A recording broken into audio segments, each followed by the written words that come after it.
I'm going to read this talk that I wrote, and it's somewhat anecdotal, which I feel awkward about. Now all of you feel awkward, so I'll begin. I grew up in Colorado. I went to Alameda High School. Our colors, I believe, were silver and blue, and our mascot, the Pirates. I don't think pirates dressed in silver and blue, at least not regularly, but I don't really know much about pirates. Nor did I know much about poets who, for me at the time, seemed to hearken back to a life as mythical as that of pirates. I did not know there was such a thing as a living poet. But I did know when my English teacher taught us John Donne's A Valediction Forbidding Morning that, whatever a poem was, I wanted to learn to write one. And if a poet is one who writes poems, then a poet is what I would like to become. And so I started writing poems, and those poems were very, very bad. They were pirate bad. I am, I should say, embarrassed about beginning my talk like this awful urge toward easy nostalgia. It is something I vowed never to do. Talking about high school in public is only superseded in awkwardness by referring to oneself in the third person at, say, one's high school reunion where, say, one overhears another person saying that the Botox keeps her from feeling anything in her eyebrows. Well, it's true. Were I listening to myself right now, I would say under my breath, "Dan Beachy-Quick, I hope you get a Botox shot right where it counts." Right into your brain.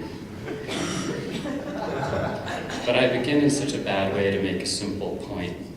Unlike the other poets speaking on this panel, poets I feel lucky to be counted among, I came into my understanding of poetry in Colorado, of being or becoming a poet in Colorado, without any sense of Colorado's history and innovative poetics. I had no sense of poetry as a scene or poetry as such in Boulder, Denver, or Fort Collins. There was no aspect of deliberation in my choice to end up at the University of Denver. I had simply spent the previous year at a school out east, where in a room at the top floor of the chapel, I saw Ezra Pound's scrawled name on the wall, and where I worked with a living poet for the first time, Akash Shahid Ali. He was an astonishing man, and one who almost brought separate circles into one when he nearly took a job at DU while I was still a student. I transferred to the University of Denver knowing nothing of Donald Ravel's recent departure, of the graduate program's history, nor of Ben Ramke, into whose office nonetheless I sauntered, catalog in hand, asking in my naive way if I could be allowed into Susan Howe's workshop. Needless to say, I did not know who was this Susan Howe.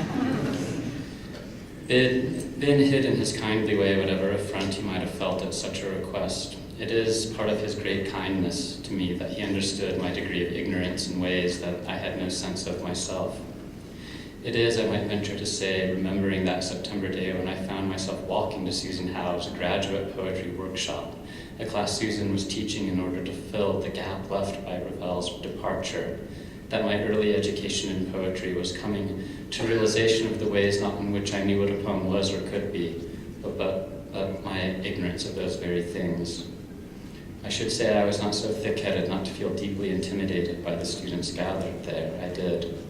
I did feel I didn't belong, but in some audacious way I felt I must learn to belong. Susan Howe spoke briefly, dimmed the lights, and showed us a film, Chris Marker's Sans Soleil.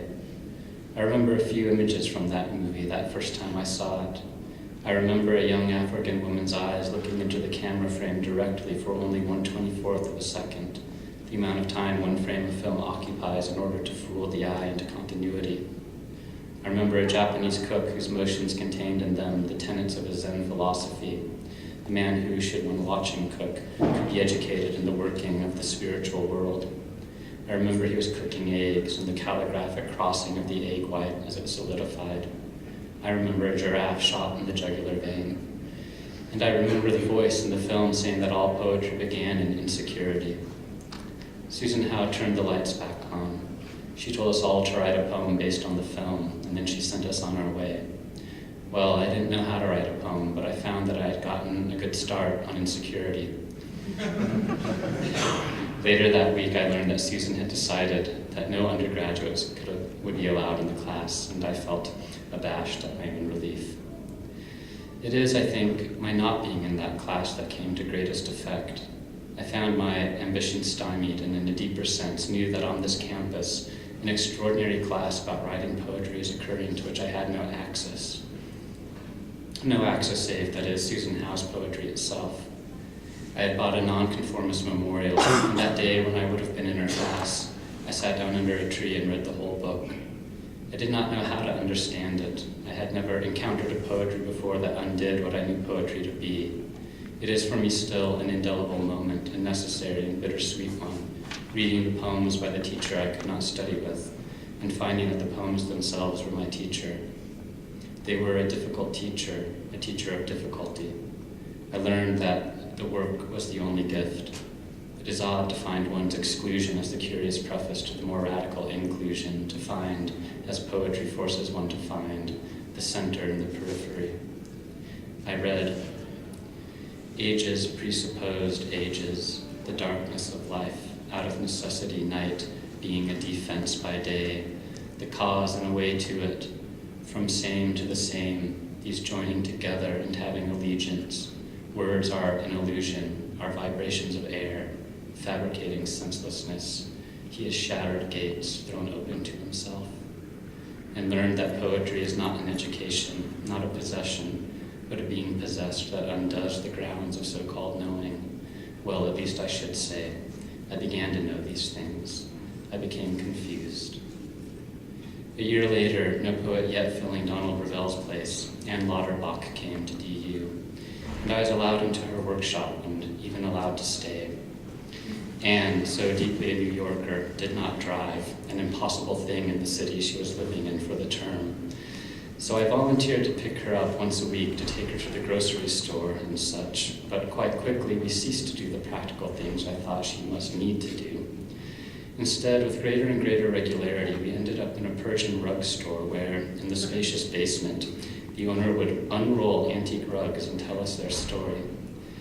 I know that the basic education Anne offered all of us was the discussion and workshop, held always in the home she was renting, a conversation of poetic axes and ambiguity, a conversation of figuration and transcendentalism, a conversation that often left me struggling to understand the means of the language the discussion occurred in. But the more lasting education was this other one, this unguessed at one in the basement of the rug store. Those rugs, seen through Anne's eyes, were a lesson in patterning, a stanzaic structure, and the need for symmetry to never anticipate itself into dull rhymes, and of how deeply informed by organic principles necessary artifice of structure, artifice of representation, must be. For within the patterns of the rugs, within the geometries and within the figuration, one could see the variations in the dyes, one could see the way in which the more acidic dyes shorten the nap of the wool, and most lasting, most stunning. One could see as one walked around the rug the abrash, that quality of a rug's color in which it deepens and lightens depending on the angle of observation. It was this gift of learning to read a rug that taught me to read a poem, that introduced me to certain notions, certain possibilities that guide me still. These rugs were the rugs of nomads, and I suppose my introduction to poetry in Colorado was a nomadic one. That is, I found myself in this lucky moment by no deliberate effort of my own, when DU became something of a poetic crossroads, where significant poets spent significant time enough to exert an actual influence without establishing a permanent presence. In many ways, Susan Howe and Anne Lauterbach's presence here introduced me to the deeply paradoxical nature of a poem's own curious life, that life which is present and absent at once. Departure fully enfolded, and the arrival it ends, and leaving its most significant meaning as a kind of essential residue that is nowhere exact enough to be found, but is everywhere enough to be impossible to deny. They began in me the ongoing influence that, as Thoreau has it, is hard to subject ourselves to. It must steal upon us when we expect it not, and its work be all done ere we are aware of it. If we make advances, it is shy. If, when we presume to pry into its Freemasonry, it vanishes and leaves us alone in our folly, brimful but stagnant, a full channel it may be, but no inclination. But as much as it may seem in my own memory that my introduction to poetry in Colorado began in benign exclusion and burgeoned by a sense of periphery, I also see how generously included I found myself, included in ways that still astonish me, in ways I still feel indebted to. When I look back from a different angle, when I see the abrash of the tent from the other side, when my memory gains a different intent, I return to Ben Ramke, whose gentle intelligence was, and no doubt still is, the ongoing undercurrent of genuine poetic concern that has allowed DU to blossom into the program it has become. Without fail, I came to his office every week, and without fail, he read my poems. I learned from his reading of my poems not only that I didn't yet know how to write a poem, but more significantly, I didn't know how to read one. And I had no real hopes in the possibility of the former, without fully committing myself to the art of the latter. It is by his example that I became a reader of poems, an initiate to the patience that reads poems, and that introduction has given me my direction for 15 years of poetic life.